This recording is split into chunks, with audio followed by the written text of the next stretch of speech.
number is SY0-701. And when you schedule your exam, you'll have a list that you will select the Security Plus and the number SY0-701, which will be on the list, and you would just select that exam. And details of the exam, we see here that there will be a maximum of 90 questions, multiple choice, and performance based. The performance based, you'll probably get no more than 5. They are, as they're mentioned here, performance based. So you will be presented with a scenario. You will read the scenario of what they want you to do, and then you close the scenario. That's an option to close it, and then they will show you the exercise you have to work on. It will be a lab style exercise. And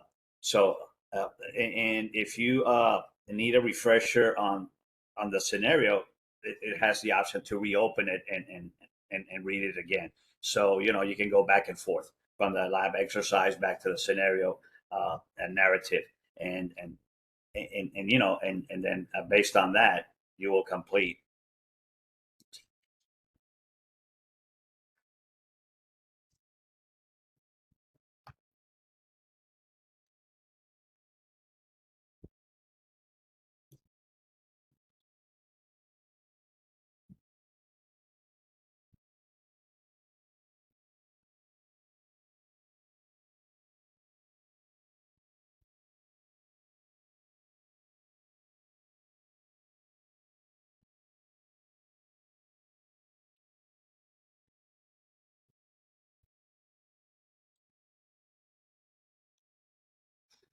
Okay, class, let's go ahead and get started. Uh, Today, we're going to cover the objectives for the certification exam for Security Plus. The exam number is SY0-701.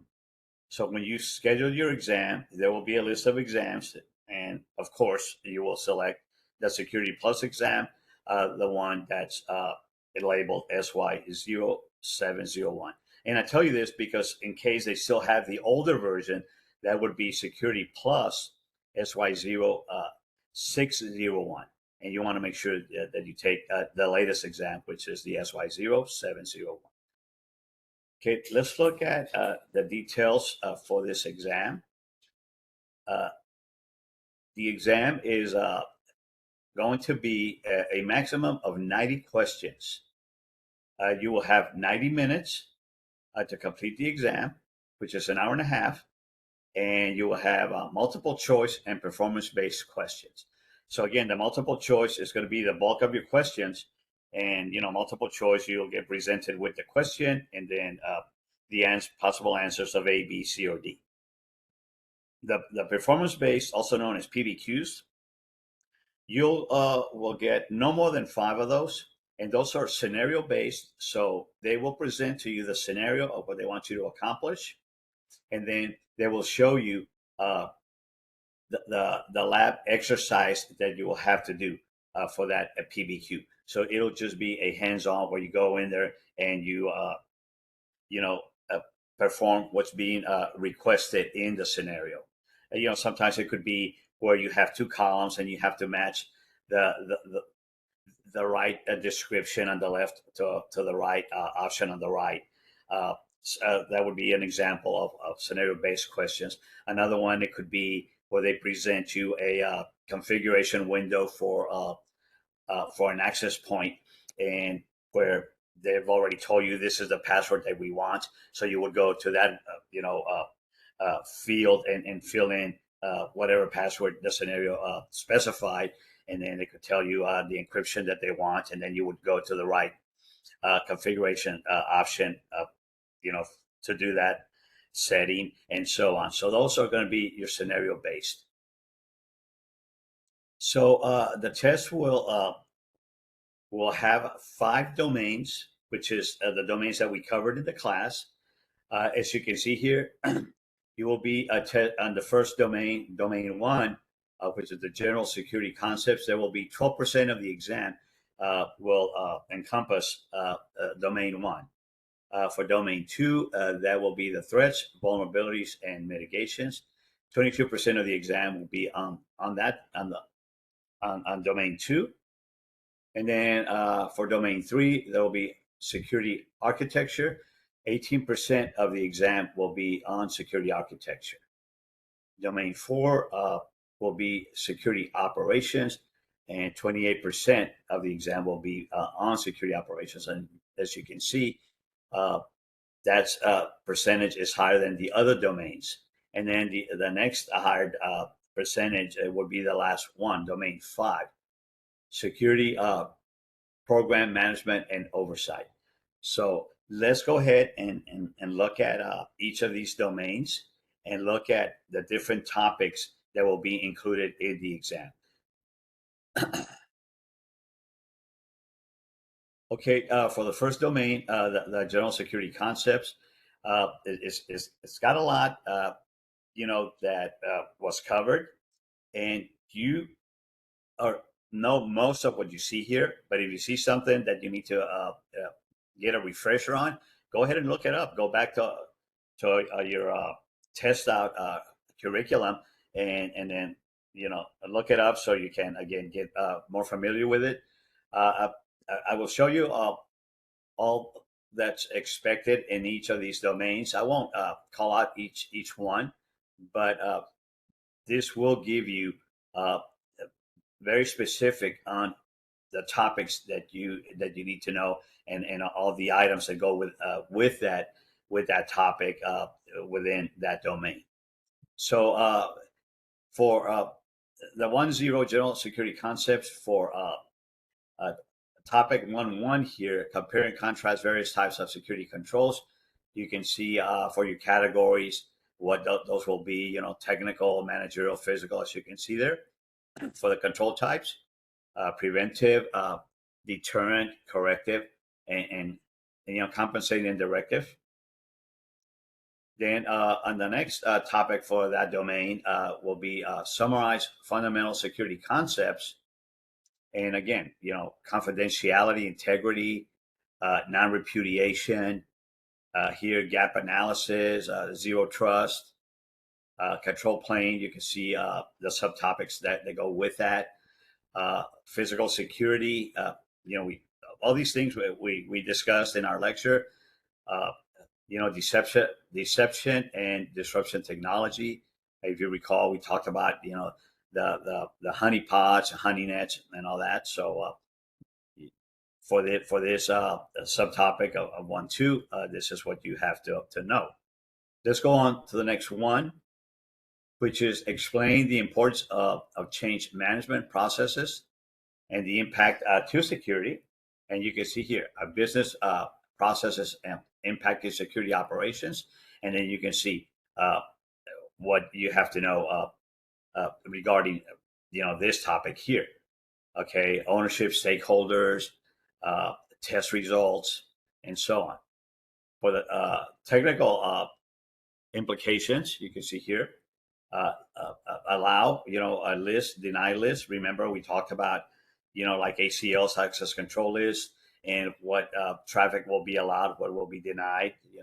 What else we're seeing here? Legacy applications. We talked about what can happen if you're not being, supported anymore by the vendor. And then, of course, documentation. We talked about the importance of that as well. And we covered, diagrams and policies and procedures. And, versioning, we covered versioning as well. Okay, the next one under this domain is explain the importance of using appropriate cryptographic solutions. So again, we talked in length about your public keys, your private keys, right? Encryption. By now, you know what encryption is. Tools. What tools are available to the security personnel. You can see here obfuscation. What was that? That's kind of hiding information. Hashing, salting. So all those topics that we covered, you can see here. Okay, we're done with domain one. Now with domain two, which is threats, vulnerabilities, and mitigations. So again, here for the compare and contrast common threat actors and motivations. So here we see threat actors and the different types of threat actors. You can see them listed here.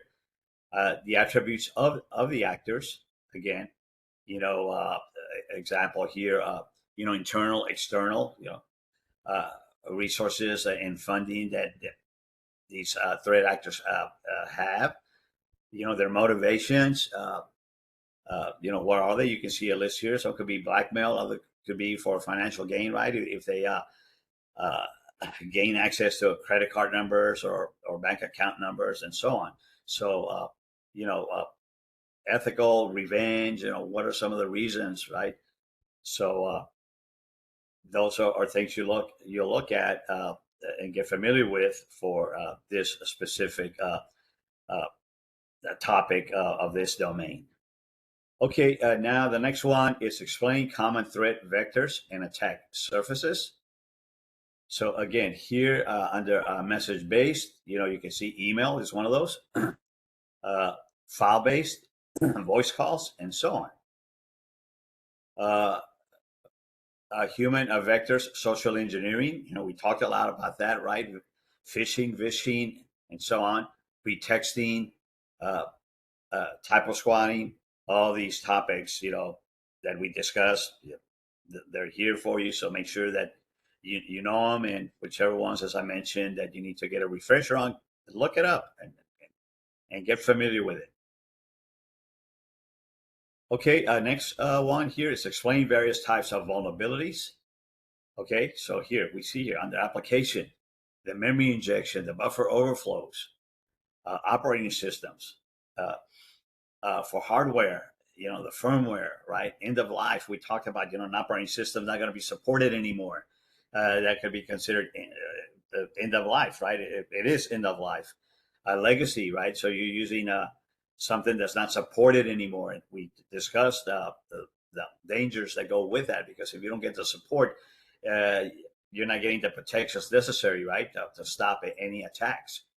We talked about virtualization, cloud, cryptography, okay, misconfigurations, jailbreaking, jailbreaking that applies more to your smart devices, right? The 0 day.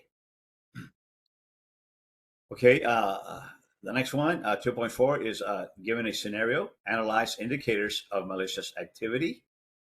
So here again, malware attacks. What could those be? You can see a list. You know what they are. We covered those in class. Ransomware, your worms, your viruses, your keyloggers. Remember spyware? That could fall under the keylogger category there. The physical attacks, right? Again, you can see here, brute force, environmental, the network attacks. Okay, denial of service, distributed denial of service, DNS. The on-path attacks, right? When data is being transmitted over the network. Uh, Application attacks, we can see here. Remember, we talked about SQL injection uh, and other types of application attacks, like your buffer overflows. Cryptographic attacks, right? Downgrade, collisions, password attacks. Talked about password spraying, what that was. The brute force, where they'll try anything to break the password. Indicators, you know, account lockouts, right? Where the account can get locked out after so many attempts of failed passwords. If you recall, we talked about that. What else? Missing logs. If there are some logs that are missing, uh, what's the reason? What happened? Uh, what else are we seeing here?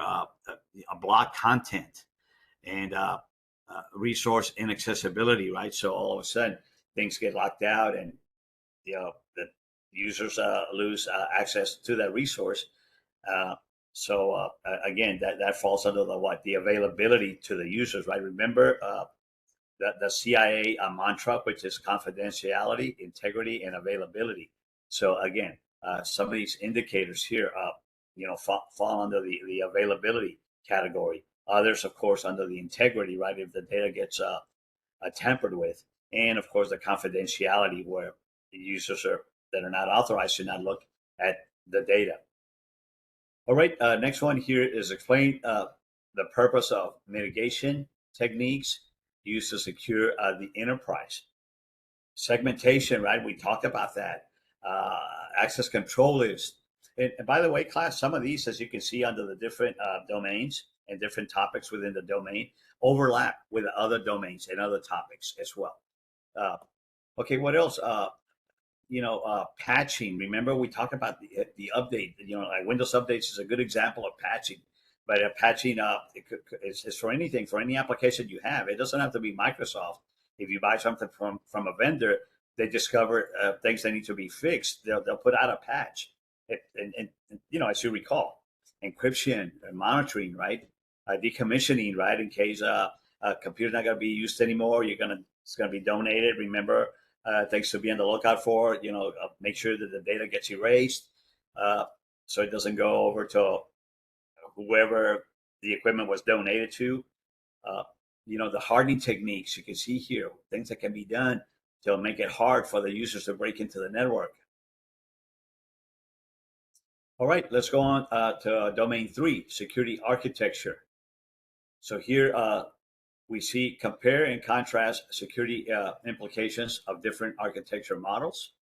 So under the architecture and infrastructure concepts, the cloud, we covered the cloud, covered about infrastructure as code, right, where scripts can be written to go in there and perform configurations. Serverless would be services provided by the cloud provider. Network infrastructure, right? Physical isolation as well, in case you had to separate something from the main network, known as air gap. What else? On premises, right? It's on premises is equipment at the company's site, right? In their building on premises, as opposed to being on the cloud. Internet of Things, right? Virtualization. You can see here. What else here? Some considerations here. The availability that we said. The cost. Anything you decide to do with your network. Especially security based. There's a cost involved. So things to consider. Risk transference. If you remember we said you might want to get insurance that if you do get an attack, any losses that you incur, or you have an insurance that go with that. So that's risk transference. Power, making sure that we have power so the equipment can run. So the next subtopic here is, given a scenario, apply security principles to secure enterprise infrastructure. So some considerations for infrastructure. Where are you going to place your devices? What are the attack surfaces that you have to be aware of? So, to be able to harden, any of the vectors that may be weak to prevent, anybody infiltrating your network. What else? Your network appliances, right? We talk about, intrusion detection systems, firewalls, proxy servers, your load balancers, right? If the servers are overloaded, you can put more so you can balance the load and give a better service to the user, faster service. Port security, we covered what ports are, firewall types, to be placed on the network to filter traffic, whether it allows it to come into your network or it blocks it from coming in, right? Based on what are the criteria configured on the firewall, and different types of firewalls, which we looked at. And then secure communications, virtual private network, right? Which is a tunnel that's created from point A to point B. Normally, one good example would be home users that work from home, and they have a connection to the company, and that more than likely would be done with a VPN because it's very secure. If you recall, it encrypts the data in transit and so on. So the tunneling has a encryption that goes with that uh, to secure that traffic in transit. So next one, let's see here. Compare and contrast concepts and strategies to protect data. Okay, so your data types. We talked about the regulated data. It could be some government regulations or something in the industry, like the credit card industry has regulations to handle credit card, payments and things like that. Talk about intellectual property, trade secrets. You can see that right here. Data classifications, right? Some data is very confidential, other data is public information, and so on. And some data can be restricted based on on certain controls that are necessary to be either protected or allowed to look at certain amount of the data. So whatever that case happens to be. What else? Private data as well. Here, general data considerations. Okay, data at rest, if you remember, that's data that's stored on your hard drive. Data in transit is when data is traveling over the network. And data in use, this is when you have an application that's open and you're working on a certain transaction, for example. Data sovereignty, if you have provide support to different countries and whatever their rules are for protecting their data. So France could have different rules for protecting their private data as opposed to the U.S., as opposed to Canada, and so on.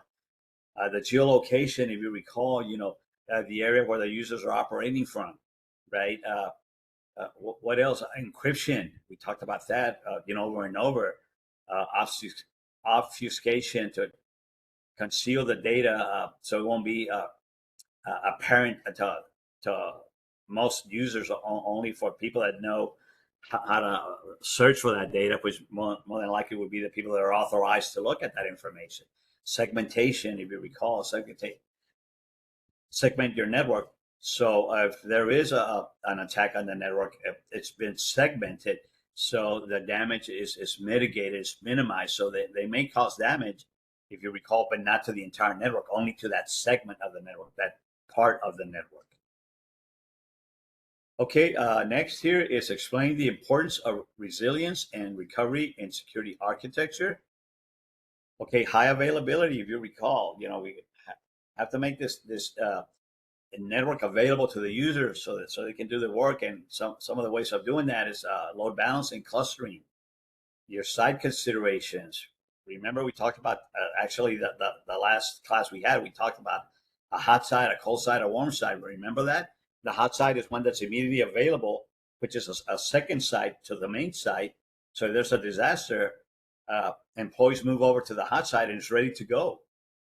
The warm site is not as readily available as a hot site, but for example, it could be there with all the hardware. All you would have to do is take the backups and load the backup data onto the servers, and you would be good to go. It'll take you longer to be up and running, but it's still a side consideration. And the company says, we can afford 6-7 hours of downtime so we can get the warm side up and running. Okay, so they might go with that.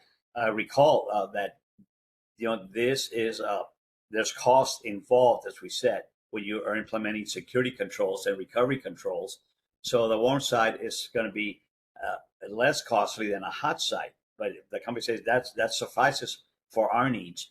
Other companies may have to have a hot site. And then the last one is the cold site, if you recall. That's just the actual building that you could move to, but you have to take all your equipment. It could take you a week before you're up and running.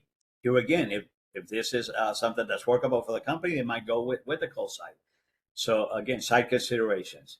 Uh, and then, of course, platform diversity, other things, capacity planning, right? So you will be able to support all the users and all the workload of the company. We talked about scalability, testing. Testing your backup plans in case there's a disaster. top exercises where the recovery team sits at a table and to discuss how things are going to be handled to recover. But then others, they have a failover, which they actually perform a real live, failure and go through the motions to make sure that they can recover. Because the last thing that they want is that they discover that the recovery procedures don't work, right? You don't want to discover that when there's a real disaster, right? So that's why you have to do these testing and make sure that things are going to work when a disaster occurs and you need to recover. Your backups, we talked quite a bit about backups. So here you can see a list of that. The power, the generators, uninterruptible power supply, right? The UPS is that big heavy duty battery pack that your equipment is connected to. So power goes out in the building, power is still maintained on the devices. And they're here again, that could vary from, let's just say, an hour to 16 hours, so or more, depending on what type of capacity you purchase. The generators, those could be the ones that if the power goes out because there's a tornado or hurricane, and the generators, once that they're turned on, they begin to generate power, and specifically for the building, and you have power, which generators again, longer lasting generation of power than a UPS. But again, power very important, as we discussed in class. Okay, next domain, domain 4, security operations. You can see here security baselines. We talk about what baselines are. So here we see a list there. Hardening targets, right? Mobile devices, your workstations, your networking equipment, switches, routers, your servers, right? So put in all these security controls, harden them so the threat actors cannot, hack in and destroy things, or bring equipment down that then you'll experience a denial of service. So you know what targets need to be hardened to prevent those attacks. Your Windows devices, you can see here, do site surveys, heat maps specifically for wireless, right? Yeah, you want to know where they require wireless within the premises, for example, and then the heat maps can tell you where the signal is strong, where it's weak. So you know where to place your equipment so that it can deliver the right wireless signals, so everybody can have the access to wireless. Mobile solutions as well. The MDM. That's the main uh, the main how can I say it? Centralized location, if you may, where the administrator of the MDM can control all the devices that have been issued out to the employees. For example, if you have 300 devices that were issued out, they can be managed from a central location by the MDM administrator. They can install applications remotely by doing it once at the central site. It'll push them out to the devices, or if they need to install patches, it can be done from the central site once, but it can do it 300 times. If you had to do it to 300 systems, if one of the devices gets lost, you do a remote wipe and so on. If you recall, we talked about that. And different types of device models, right? Bring your own device, BYOD. You can see it, choose your own device where the company supplies the devices. But and then they give you an option: do you want a tablet or do you want a smartphone? And what else? This one, COPE, corporate owned, but you can use it for personal use as well. But of course, you will always have to abide by the policies the company has incorporated. Uh, and then how do you connect? Well, on some of these devices, as you know, you have the cellular network, you have the Wi-Fi, the Bluetooth, and then some security systems over here for your wireless. You can see WPA3, which is a stronger encryption method than the previous ones like WPA2. Uh, and then you also have another layer of security like the radius. where somebody is a legitimate user and they're going to connect to the company's network. The radius could be another layer where it would ask or look at what the user uh, how the user is configured. As an example, if you recall, if they don't have their virus protection updated, the radius could stop them. I said, yeah, you're a legitimate user, but without an updated virus definition, we're not going to let you come in. If you recall, we discussed that. It also does accounting in the sense of it'll record what time the connection was made, how long the user stayed connected, if they downloaded any data, and so on. So again, you recall we covered that as well.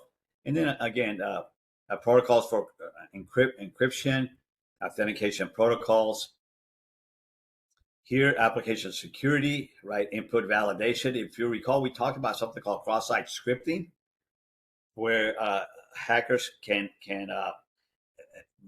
hack into the web page and from there start navigating into other areas of your network via entry point of the web page.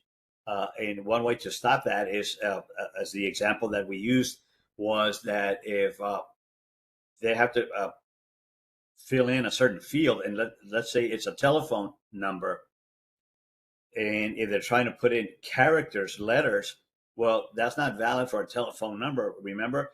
And if it's not validated, it may allow that entry. And at that point, this is how the hackers can break away from the main web page into other areas of the network. So if you recall, the input validation could stop that by saying invalid input. Select numbers from 0 to 9 or something to that effect. So input validation is very important to prevent cross-site scripting. And then again, code signing, sandboxing is what, like a test environment where you want to run tests to make sure that everything's going to work properly before you put it in production, right?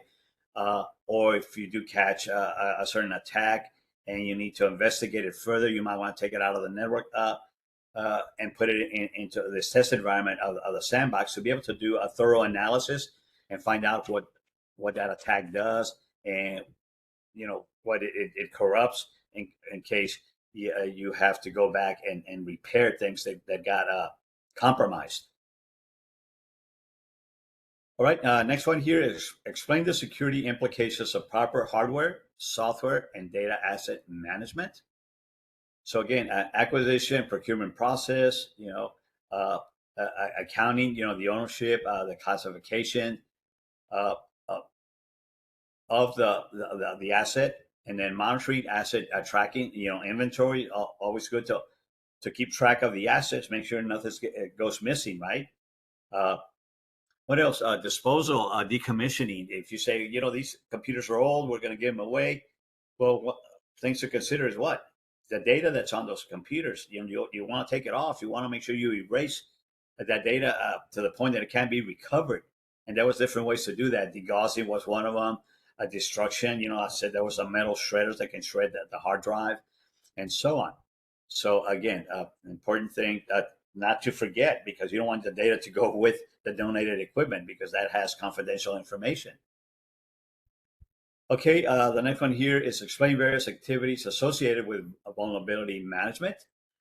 Okay, so identification methods, right? Application security, we can see there, thread feed.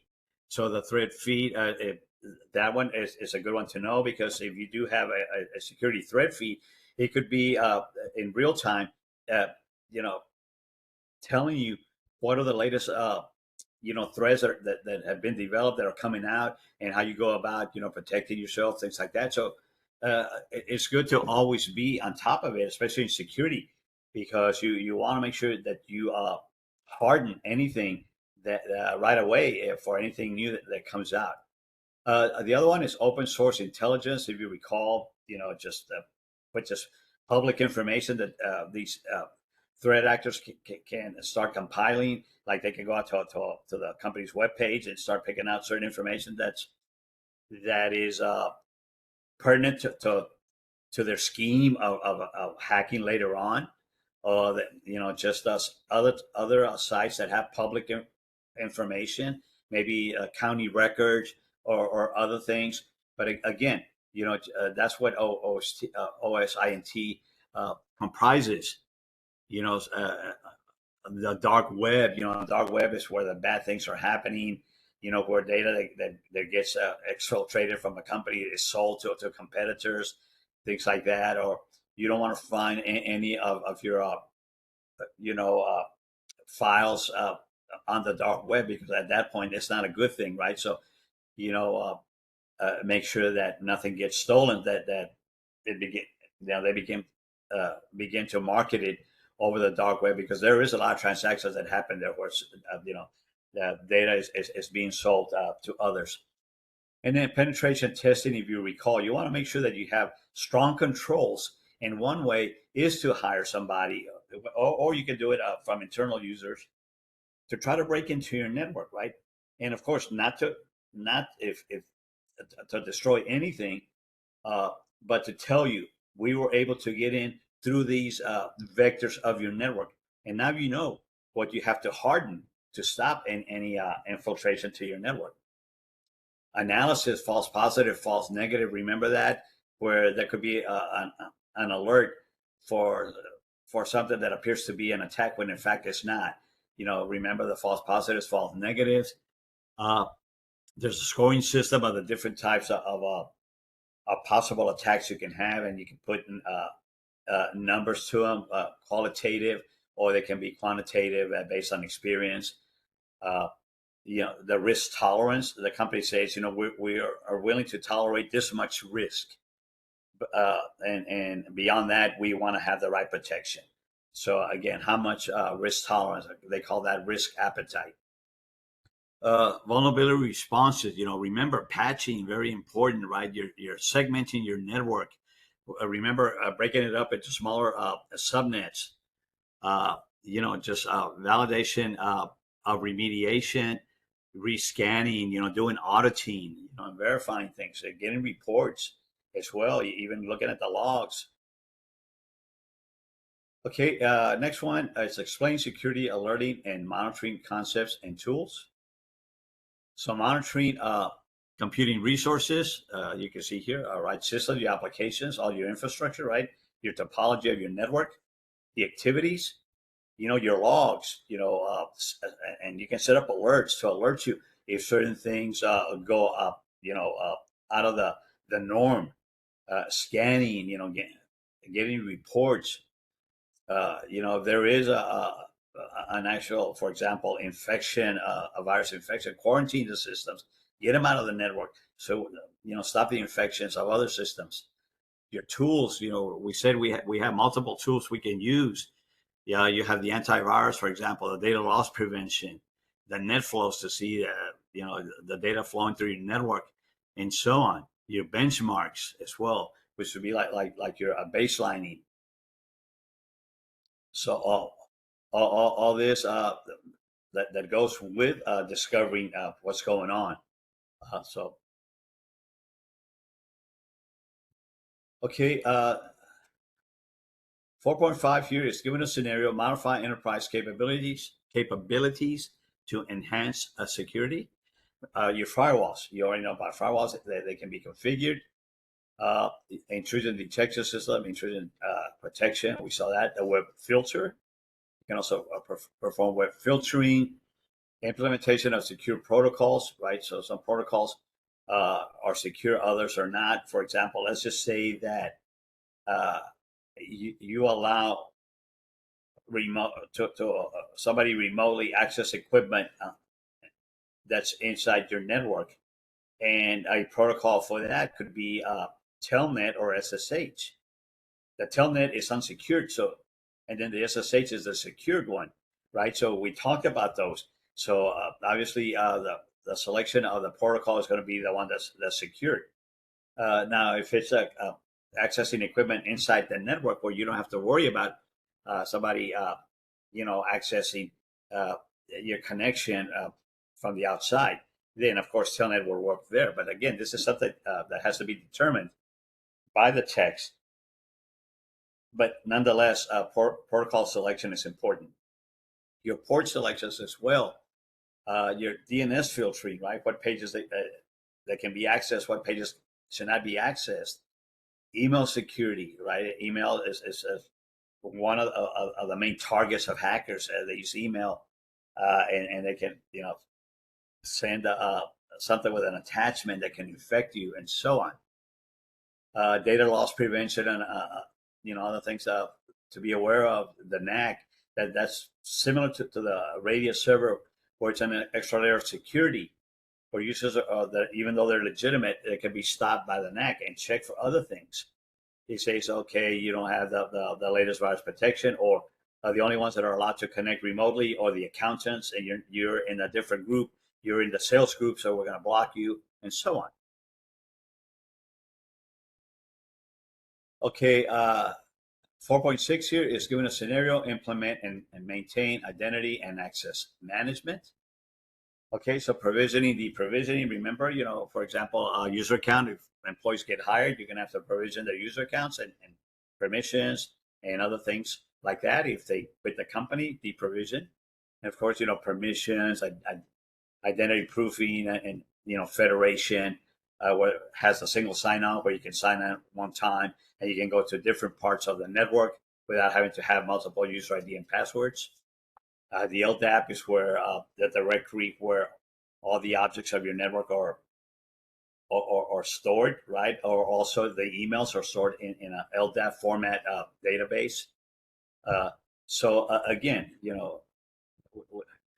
all these things fall under the category of security, and those things were covered. What else? Interoperability, attestation that somebody is confirming that something is legit or it's not legit. And then other things, for instance, permissions, uh, different designations that can be done. For example, certain things have to be mandatory. Other things could be role based. So your permissions could be based on the role that you perform at the company, right? Remember, like if you're an accountant, you have certain permissions that allow you access to resources. Uh, Probably as an accountant, only to the resources that have to do with accounting. Somebody in sales, they have access to resources that have to do with sales, and so on. Time of day restrictions, where you could say people can only log in from 7 a.m. to 7 p.m., right? Permission of least privilege, don't give more permissions that are necessary. You recall that. The multi-factor authentication, we covered that. And what else, which is what? More than one form of authenticating, multi-factor, right? And then what are some of the other factors? Something like a password, something you have, something you are, like your thumbprint, right?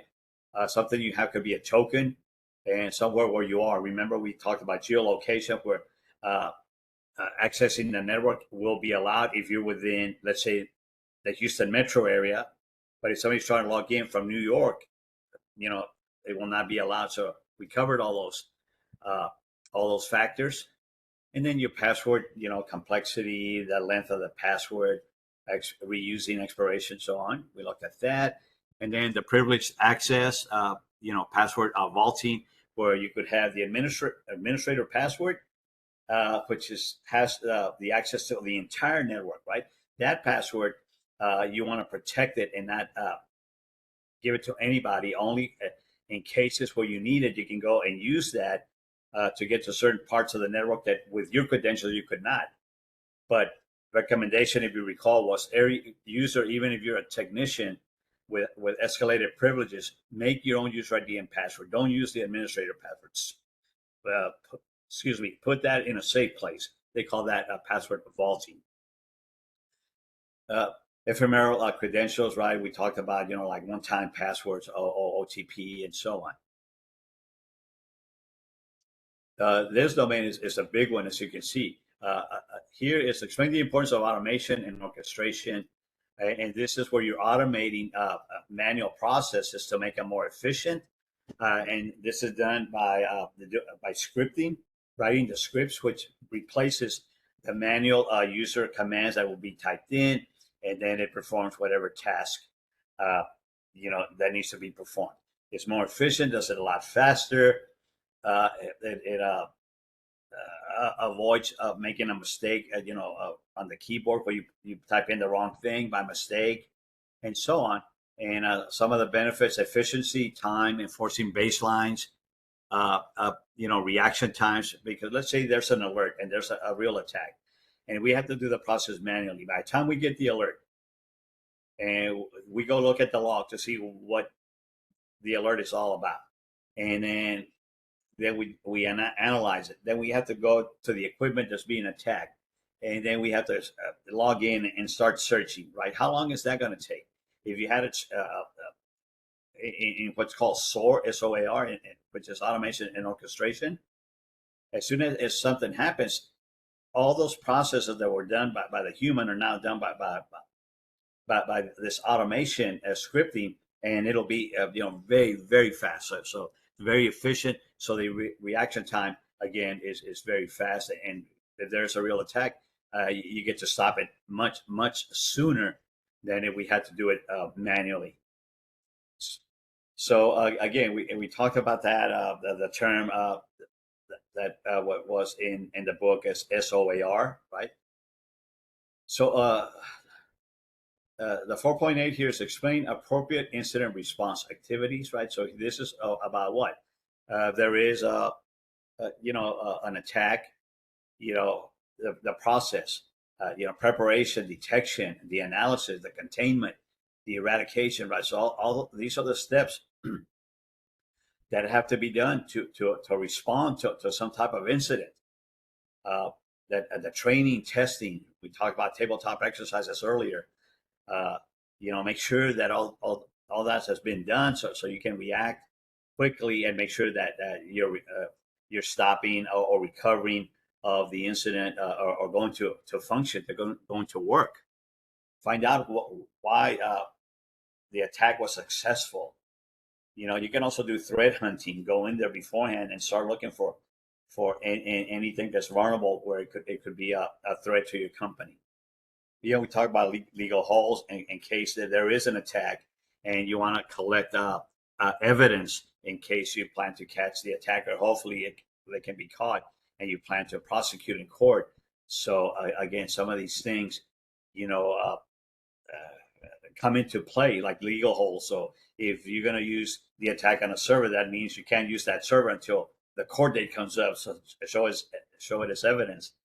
The chain of custody, any evidence that you have, it's going to pass through certain hands before it's placed somewhere till the court date, right? So make sure that you keep track of who's having access to this evidence, because you want to make sure that you can account for everyone. Because if somebody gets their hands on it and they altered the evidence, of course, then at that point you don't have any good evidence that can be used in court.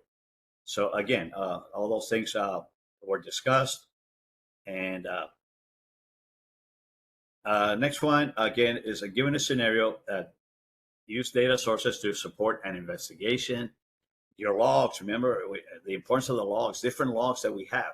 And all these logs, if you recall, they could be consolidated into one single log and then normalized if you don't want to go to separate logs to do your research. But nonetheless, your logs are very important, and they help with the investigation.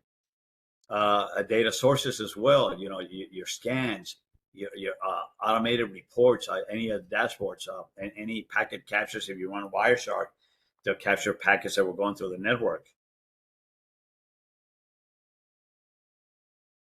All right, Cloud, we get to the last domain here, 5.0, security program management and oversight. So here is summarized elements of effective security governance. So guidelines, policies, right? Policies are very important. One of them we all can relate to as AUP, right? The acceptable use policy. That was one that normally when an employee gets hired, they give them the AUP, and they look at it and what the company will allow on their network, and they have to sign it, right? So that's one example of a policy, but there's more. Information security policies, business continuity, disaster recovery. So policies to be able to manage your network properly. The last one here, change management. If any changes have to be done to fix something that's not working properly, well, it's not just a matter of going in there and making the fix. You have to get it approved by the change management committee, and then they decide whether the change gets made or not. And there's certain things that go with that, if you recall. What happens if the change fails? How do we get back uh, to our working state, and so on? Okay, standards, right? What are the standards for the passwords, right? Example would be what, 10 characters in length. The passwords have to be complex, and so on.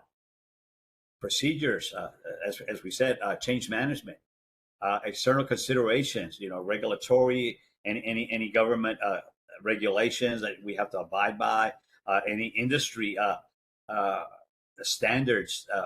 I've used the example of the credit card industry. If you're taking credit card payments, what are the standards for that, and so on.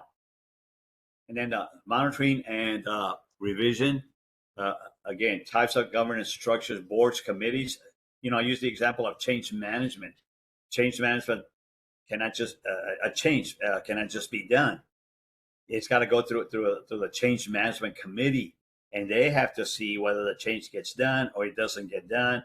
As I said earlier, and if it does get done, what if it doesn't work? How do we get back to a working state, and so on? And then you have roles and responsibilities. So if you have it's called the CISRT, which is this the incident response team that is the one that's going to take action if there is an incident, and you have different players on this team: the owners, the controllers, the processors, custodian, the stewards of the data, and so on. Okay, next one is explain elements of the risk management process. So the risk identification, right? So again, you always have to be proactive, as was discussed in class, and always try to identify any risks. So you've got to do the assessment of them, right? You can see here a recurring, one time, a continuous, a risk analysis, right? Qualitative, quantitative, right? The quantitative is you put numbers as to what's the likelihood that this could happen based on certain things. The qualitative is maybe based on experience security technicians. They can come up with a qualitative analysis, and so on. So you can see here uh, uh, others exposure factor. How exposed are you to an attack? Risk register. Again, key risk indicators. Uh, that can be looked at to try to determine uh, what are the risks of an incident occurring. And again, the risk appetite. How much are we willing to risk before we start putting the controls? We can tolerate so much, but beyond that, we have to put some control. So that's called that the risk appetite. It falls under the risk tolerance. Uh, Risk management strategies.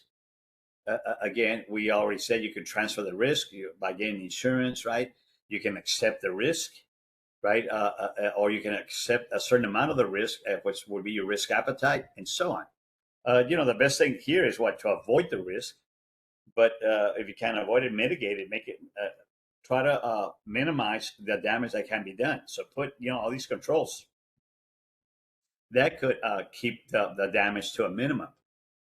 And then, of course, risk reporting, and then business impact analysis. So these are things like uh, if we do get an incident that occurs, what's going to be the impact to our production? Like the RPO, the RPO is going to be how long is it going to take for us to recover the data? The RTO is how long is it going to take for us to recover the functionality of the network, and so on. The other one, meantime, to repair, how long is it going to take to fix anything that got broken? And meantime, between failures, that could be, for example, a hard drive.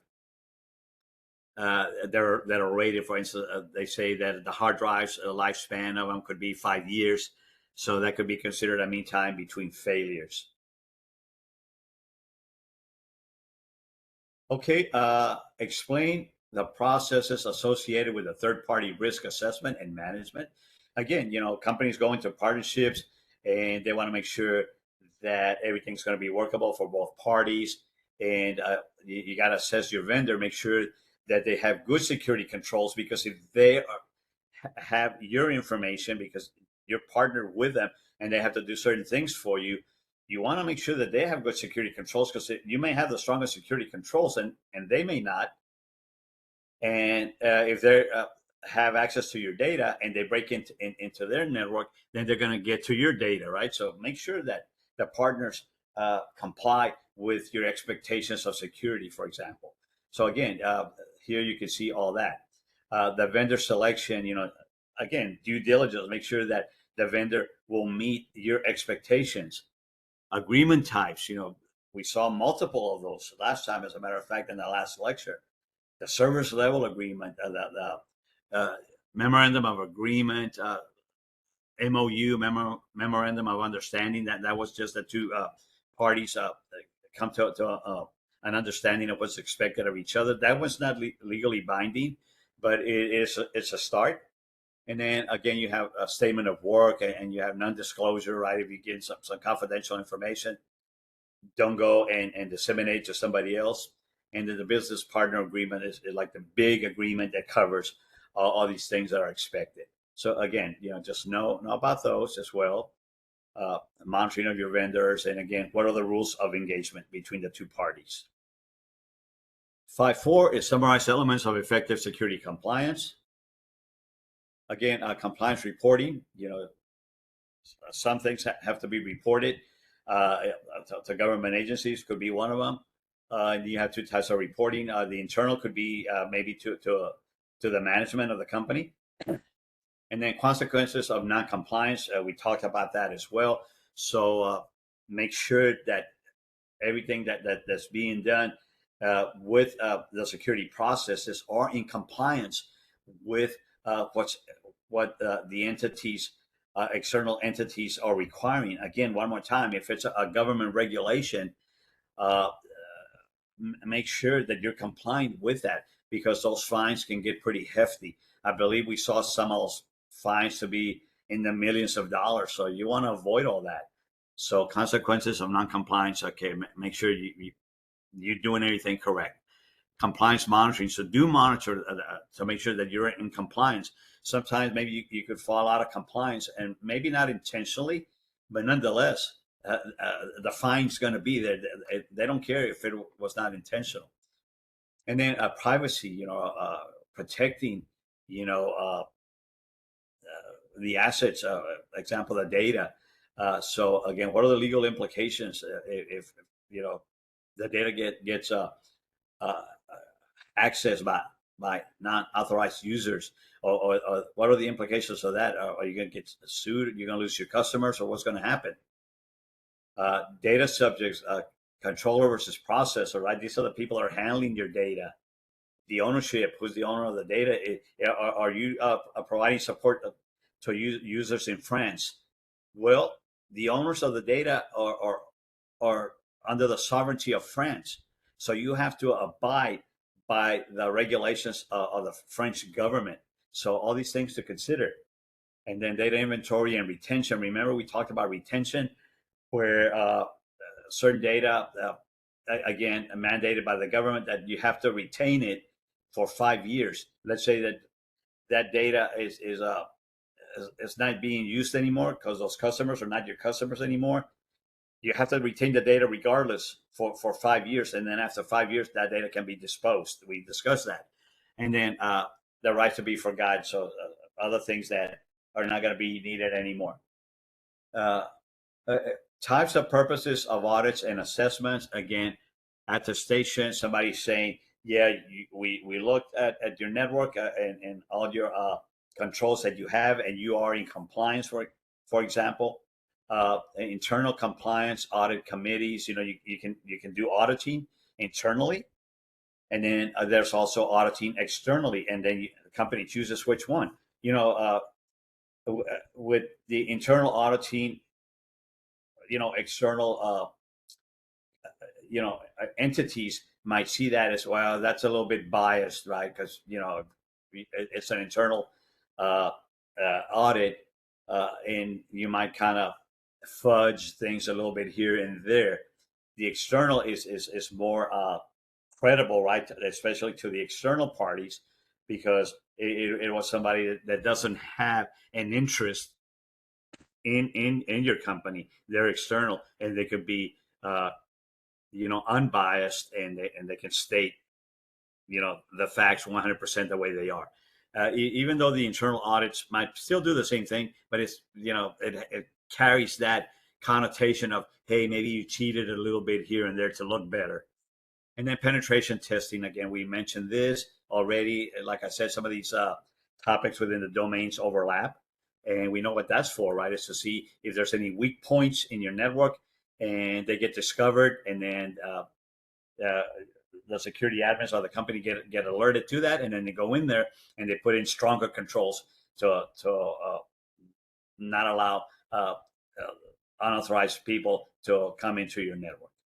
And then recognizance, where somebody could be spying on you, could be passive or active, uh, and, it's a fingerprint, a footprint, get information from your system to compile their plan for the attack or whatever the case may be.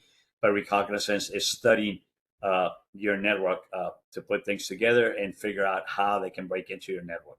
That's an example of recognizance. Okay, 5.6 is given a scenario, implement security awareness practices. Phishing, we already know what phishing is. We covered that in detail. So again, be familiar with that. Anomalous behavior recognition as well. Any risky behavior, like you say, hey, some of these users are going out to the internet and downloading stuff they're not supposed to download. It could bring down an infection and infect the network. So again, recognize some of the behavior that's going on, unexpected, unintentional. Nonetheless, it's got to be recognized. There is some software that can be configured to recognize certain behaviors based on criteria you put in there. And one of those behaviors could be this user is downloading a lot of information from a certain database, and they have no need to download any information from any database. So that could flag that. It could send out an alert. So that's an example of just risky behavior. And then user guidelines and training. You can see here you have policies. What else? And training. Insider threats.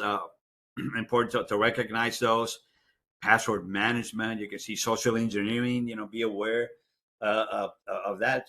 So training is very important. So users don't get caught off guard. As a matter of fact, I had one of my customers called me yesterday, and they got him, through a phishing attack, and I had to go this morning and go in there and just make sure that nothing got corrupted, that we put in the controls so that could not happen again. But it's because the user was unaware of the social engineering attack, and he thought it was something that was legitimate. And then you have your work environment, hybrid remote. Remember, people working from home, other people traveling salesmen. Sometimes they're in the office, sometimes they're traveling. And then reporting and monitoring, and then development, execution as well. A part of the awareness practices and implementing, all these controls and making sure that these vulnerabilities are recognized, or these attacks are recognized by everyone within the enterprise. So anyway, class, those are your domains. Those are all the different areas of the domains that can appear on the certification exam. So now you have that information, so you can start preparing for the certification exam. Here, what follows this document is really just acronyms, and of course, I won't go over them, but there's so many acronyms in our industry. You'll have this as a reference. Some of them, some you don't, but you have now your reference material here, like the 2FA, which is two-factor authentication. What's an ACL, access control list, right? To filter traffic of what comes in, what doesn't go in. So again, many acronyms that you can use as a reference. Like here, continuity of operating planning. Another one we saw COPE in there. What is that? You may have forgotten. Well, corporate owned, personally enabled, and so on. So anyway, we have all those acronyms and so on. So anyway, this covers all the study material that you'll need